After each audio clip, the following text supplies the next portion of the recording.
It contains the reference to Jacob wrestling, also Jacob and Esau, the forgiveness. But this particular passage is one that I could, like I said, spend a lot of time on, and I love studying Scripture.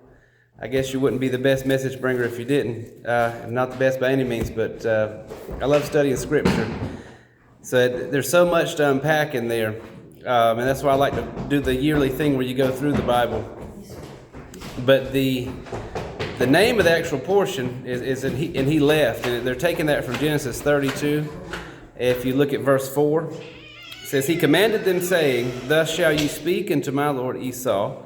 Thy servant Jacob saith, Thus I have sojourned with Laban, and stayed there until now." And he goes into what he says, "I have oxen, he has donkeys, flocks, men servants, women servants. I've sent to tell my lord that I may find grace in thy sight." You know what?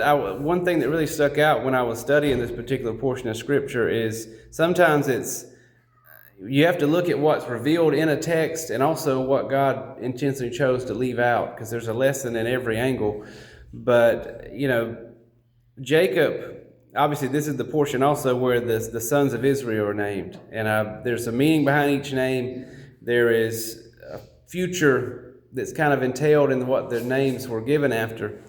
But, when Jacob was ordered to go to Haran, if you notice, there's a time gap between when he actually arrives and, when he was ordered to flee and go. And so when you study the complete Scriptures, that's why you got to take in the whole Word. You find that, so for 14 years in this time gap, Jacob is actually studying he goes, and it says that he dwelled in tent.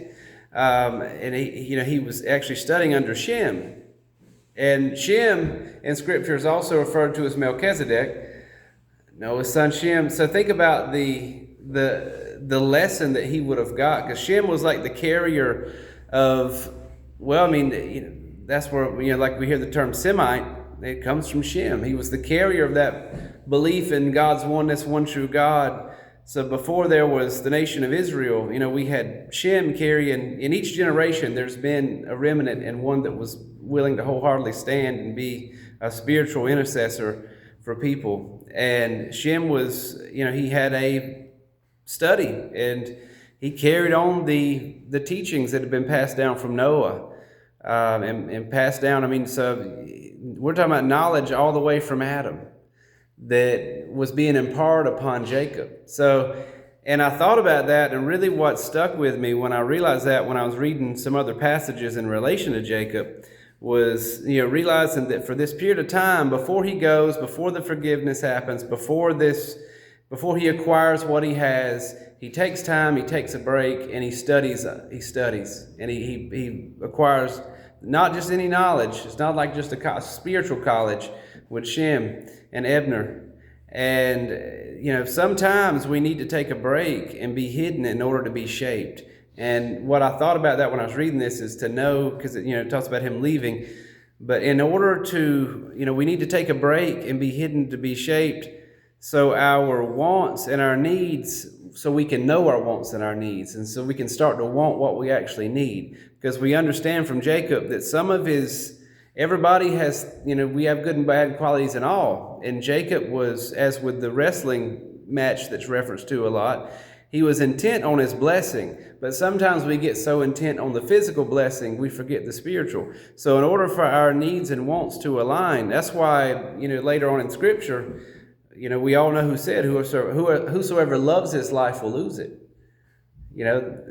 So we'll think about, why would he say that? Well, until you're tired of, everything's like a progression, and there's things going on in the spiritual world that we can't see if we're totally looking at the physical.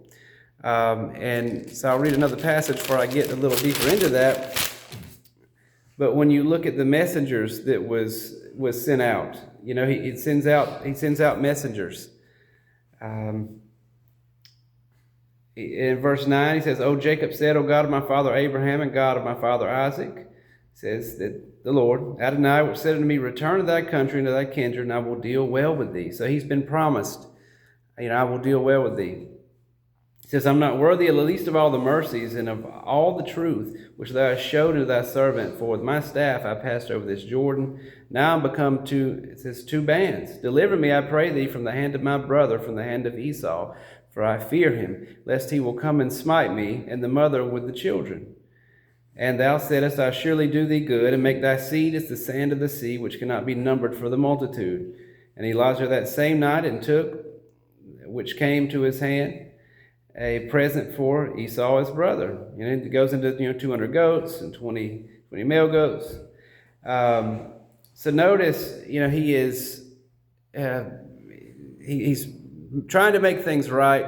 He's had some time to stop, had some time to grow spiritually, and that's why I said our needs and wants have to align. Whosoever loves this life will lose it. Until we're tired of what's holding us back, everything is a progression, and until we're tired of people say they want better, people say they want to grow, people say that they want to do better, but they keep doing the same old things, and they fail to realize that the life I live now, because when you look at these messengers that were sent, so what happens is he has the gift for Esau. Messengers come to him, and he sends the messengers with the gift. Now the word for messenger is malachim. It means messenger. If you go to the book of Hebrews, you'll see this word several times. But the way it's traditionally explained, because that word can translate to messenger, or it can be used as an angel. And when you think about that, you begin to realize that, again, that which we can't see controls what we can.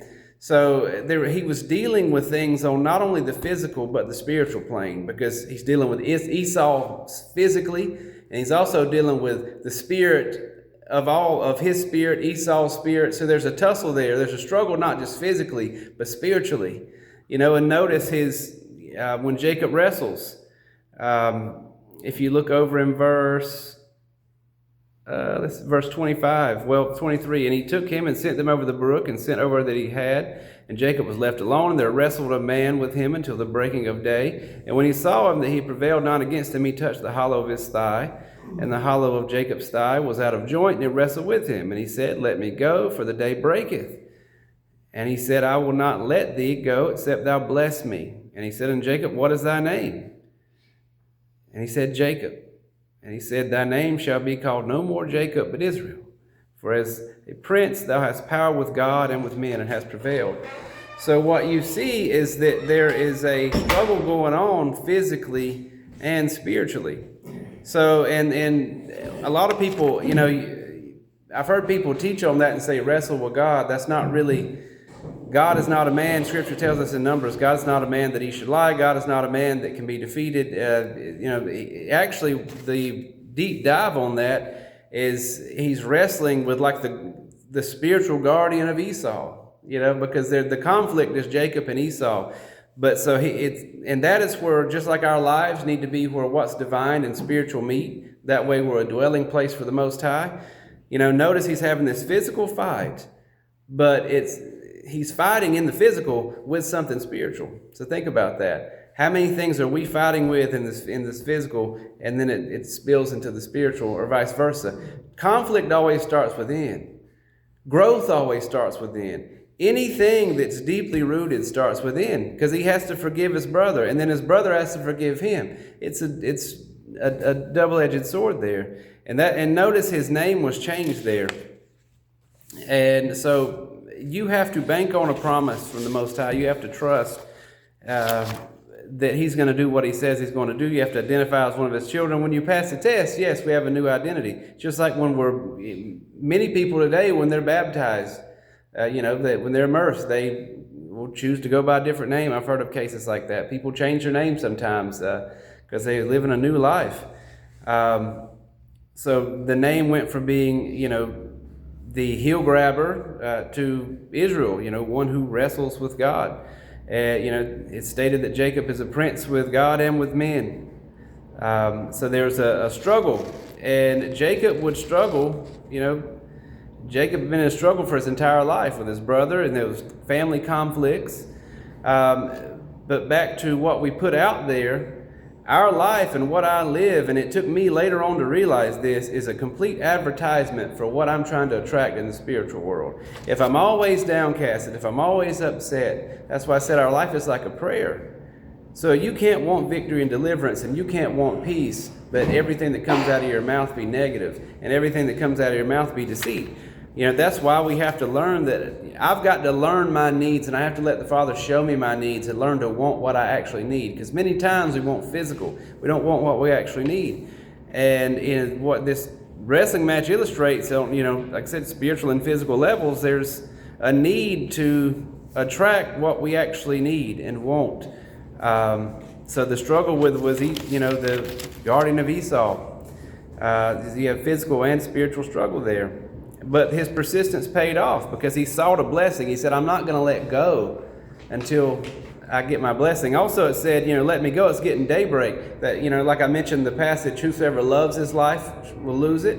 It also reminds me from that same, similar section of all things will be brought to light one day. And he references that in Scripture that, anything, all will be brought to light. And our job should be one of bringing things to light from the inside out.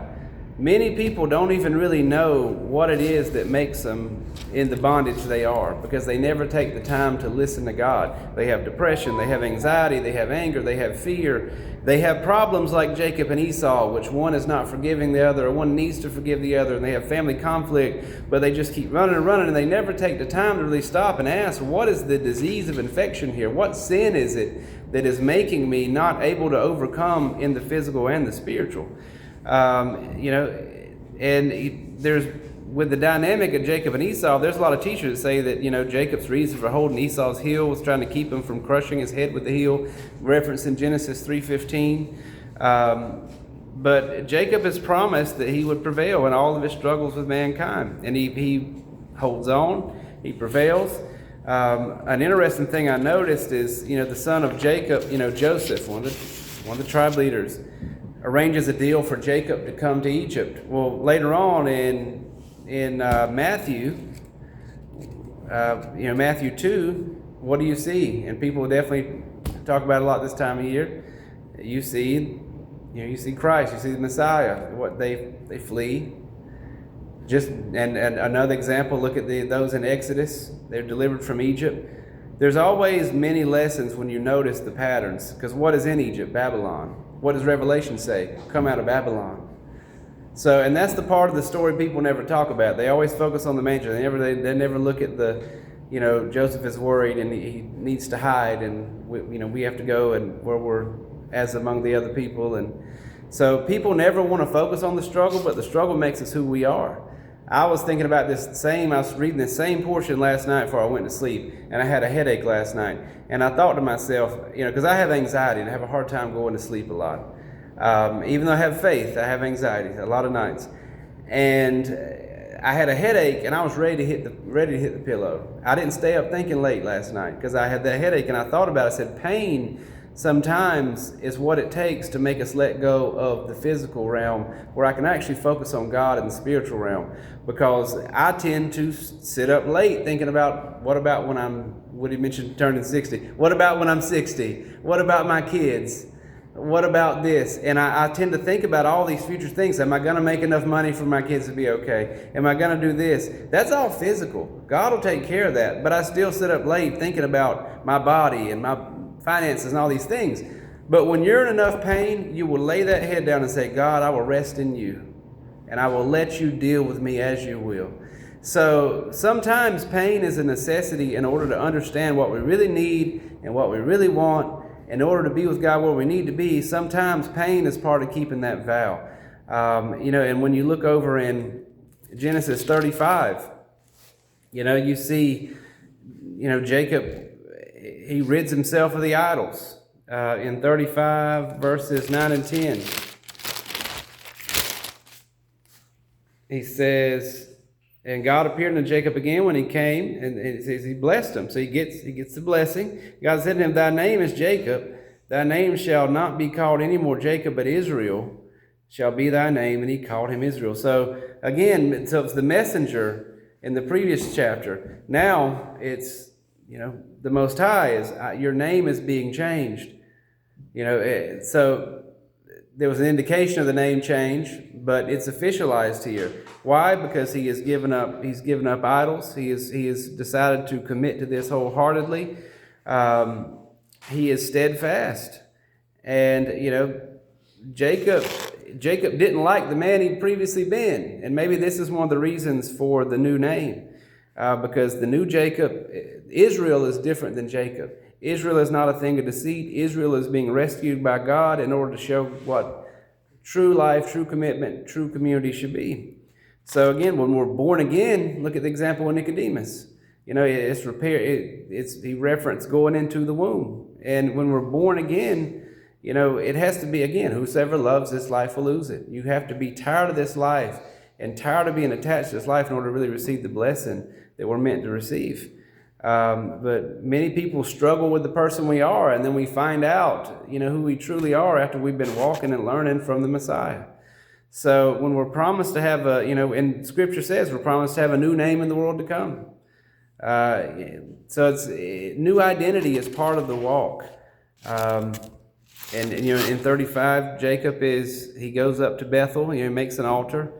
The first time Jacob was fleeing from Esau in distress, but this time he's coming back after having made peace and overcoming all the struggles he had faced with Laban. We know about what happened with the wives. He works and he wanted Rachel, he gets Leah. And then all the tribes are birthed out of this unit that was, again, God he can turn dysfunction into blessing, into the order when it's placed into his hands. And as I was reading this, I really thought about, just the conflict and what it really shows that God is with us in conflict. Sometimes conflict sends us into exile, pain, sickness, spiritual problems, mental and physical problems. We go into exile. Again, I mentioned Matthew 2. Exile is part of redemption.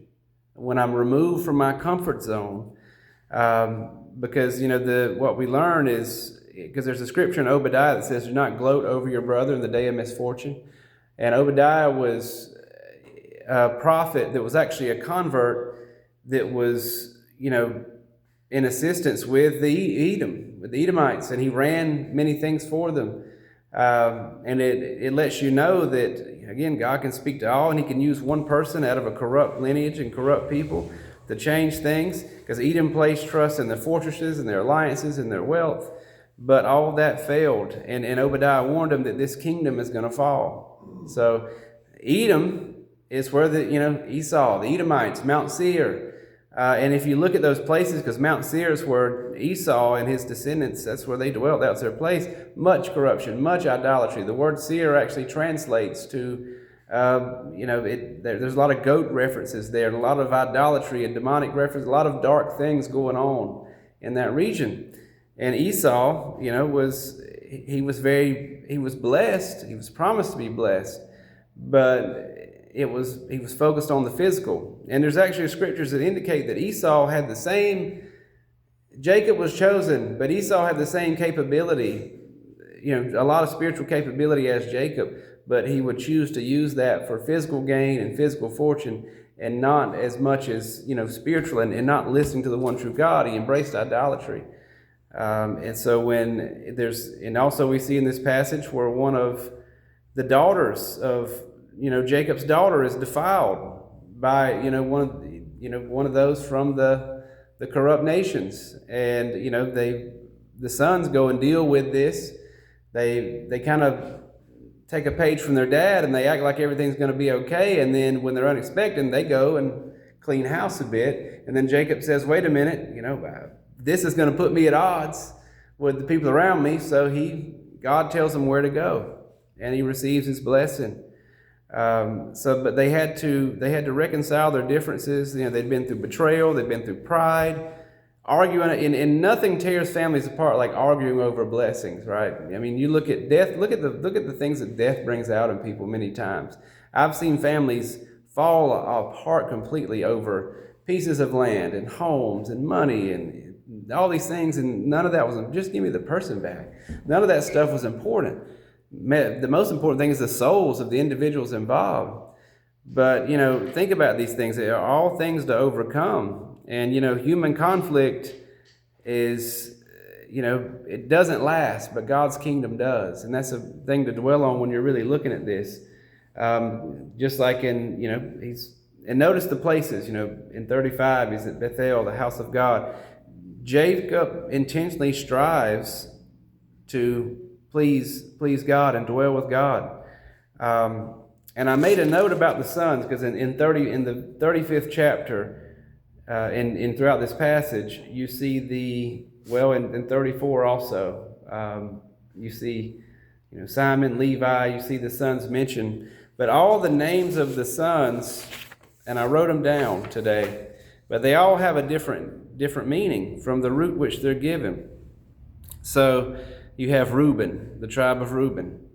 Because, it's important to understand when people are talking about Israelites, Hebrews, the Jewish people, Judah, these people, they come from places. So you have the tribe of Reuben. Well, what does Reuben mean? It means to see a son, look, because these are in order of the ages. This was Reuben's born, he says, look, a son. But later on, Jacob describes Reuben as unstable as water, and his tribe settles on the outskirts of the east of the Jordan. So it speaks of initial potential, but the tribe, fails to actualize firstborn leadership. So Reuben was the firstborn, and he was celebrated as the son, but, lacks stability. And then you have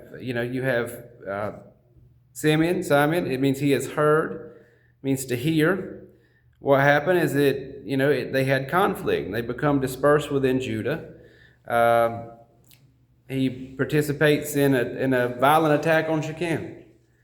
So then you have Levi, and we know from the Levites they become priests and teachers. It means attach, join. In order to give a message from God, I must be joined to God. You know what though? It also speaks of redemption, because in this particular portion, when you go to 32 through 36. It was Levi that participated in this sneak attack to, make right what had happened to the daughter, to Dinah. And Dinah means judged. So again, there's always meaning, and you'll understand the story better if you know what those names mean. But the Levites become the priests of the teachers. So what is this? Redemption. It's redemption. So notice how God is healing family conflict and illustrating his eternal plan and his plan through these sons in the nations. The fourth son was Judah, and that means praise, gratitude. Line of the tribe of Judah. In Hebrew it's Yehudah. But it's, kingship, praise, gratitude. And Judah was not even central yet, but its role in stabilizing came later, and then that's where you have the greatest kingship of all time from. You had David, you had Solomon. This is actually when someone says, Jew, they one of the meanings is of Judah. And so it's a tribe born from praise, and they become the spiritual and rural center of Israel. So what does it also tell us about going through conflict? Because this whole passage deals with conflict in family, conflict with brothers, needing forgiveness. Praising the Most High is essential in overcoming any conflict. When I'm troubled at night, I praise. I'll sing a song sometimes at 2, 3 in the morning just to get my spirit in a praiseful one so I can have peace. Praising the Most High instead of myself, instead of my possessions, but true, genuine praise is important for God restoring my life and my hope. And then you have Dan. Dan is it goes through the birth of all the sons. Dan means judge. But what would happen is, justice, as the name reflects, they had great potential, but they were vulnerable. What happened to the tribe of Dan? They fell into idolatry later on. That's why they had many problems. Then you had Naphtali. That means my struggle. And notice that, when you see God's plan spread, because the tribes spread all throughout the world, they've been dispersed. That's why one of the prophecies, when the Messiah comes in the Messianic age, the tribes will be gathered back together. There's many people that go by that name in Hawaii. If you ever notice, there's a part of Hawaii called Naphtali. It's all over the world.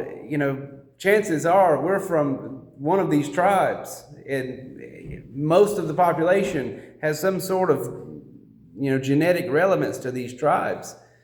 because of the spreading and the dispersal. And you had the tribe of Gad was number 7, and that means good fortune. And the name, they had strength and they had good fortune in battle. They were a warrior tribe. So they were listed among the sons. You had Asher, that means happy. They were a tribe of abundance. So again, depending on God for blessing, depending on Him for peace. You had Issachar. They were known for scholarship and studies, and Zebulun for dwelling, honor. So not all of them went astray. Joseph, because again the next passage will get into Joseph and his role. Like I said, he was the one that arranged for Jacob to come to Egypt. But it means he will add. May God add. So it's no coincidence that you have Mary and Joseph. Again, Joseph, may God add. Like I mentioned Sunday, the name Yeshua means, Yah adds Shua, salvation. So again, may God add salvation. So God gives us breath of life, God gives us salvation. And so they have increase and growth. And then lastly, Benjamin. Why was that the last son? Because Rachel dies giving birth to Benjamin. And Benjamin means son of my right hand. So it was the son of the struggle. That was the last birthing of the 12 tribes. So, it was just interesting to look at the names and the future of these things. So, because Benjamin was born during Rachel's death. And, he was originally called Ben-Oni. It means son of my sorrow.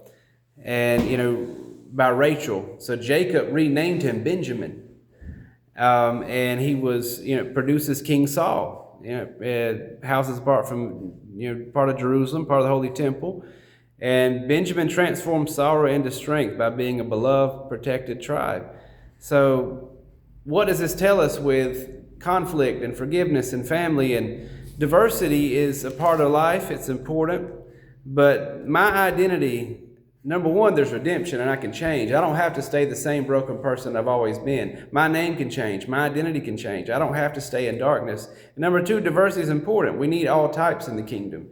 We need your builders. We need your scholars. We need everybody in the kingdom. That's why everyone has a different place, because you're going to be attacked in every way, mentally, physically, and spiritually. You need assets in the kingdom that can battle in each way. And, a name is never just a name, especially in Scripture. There's no one's name in Scripture that's ever listed that just has no meaning. Just like all of the, that's one of the reasons we named our kids the names we did, because we like the meanings biblically in the name.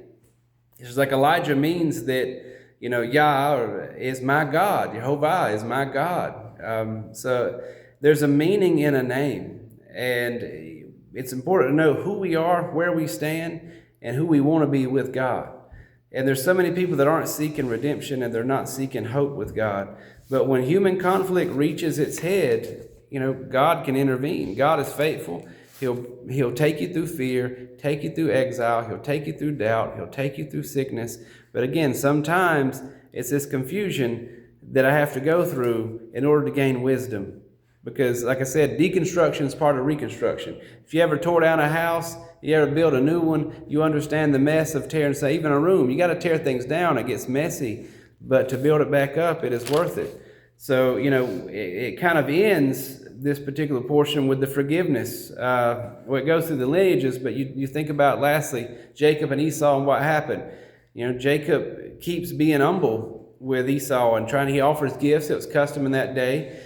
Esau, he falls upon his neck, and, they forgive. And there's a lot of different writings and teachings on what happened there. Some people say that Esau wasn't genuine with the forgiveness. Some people say he was originally intending to I've even I read a commentary that said, an old one, from first, second, third century, that said that he was originally intending to bite him from his neck, that he really still wanted to kill him, but God turned Jacob's neck into, stiffness. There comes the, Israel, stiff-necked people. Again, that's where that reference originates from. But nonetheless, this act happened, and it was on the outside and on the inside made right.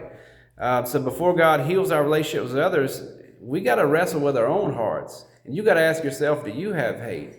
Do you have disdain? Do you have worry? And because the first person I got to face when I'm overcoming any kind of problem is myself. I've got to look at myself in the mirror each day and ask myself, what do I need to overcome to live a better life today? So before he could face Esau, he had to study, he had to hide away, he had to be shaped, he had to gain blessing, he had to gain a new identity, he had to go through all of these things before he could forgive. It also lets us know how important forgiveness is. And if you can't forgive, how are you going to live in the kingdom? Forgiveness is so important. And sometimes, I had a situation in my life before in which I struggled forgiving someone. I was not able to overcome many of the roadblocks that were keeping me from advancing in life until I would forgive that person. And then people will tell you, well, you don't have to forgive. But if you want spiritual peace, you must. You must forgive, because it's only hurting you by not forgiving. That's it. God has already been at work. That's why he sent these messengers. God knows all things.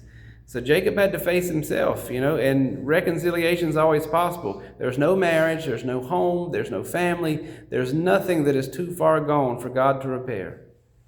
So he sends, like the portion's named, and he sent. God will send us what we need when I'm willing to go through the work of wrestling and acquiring what I need.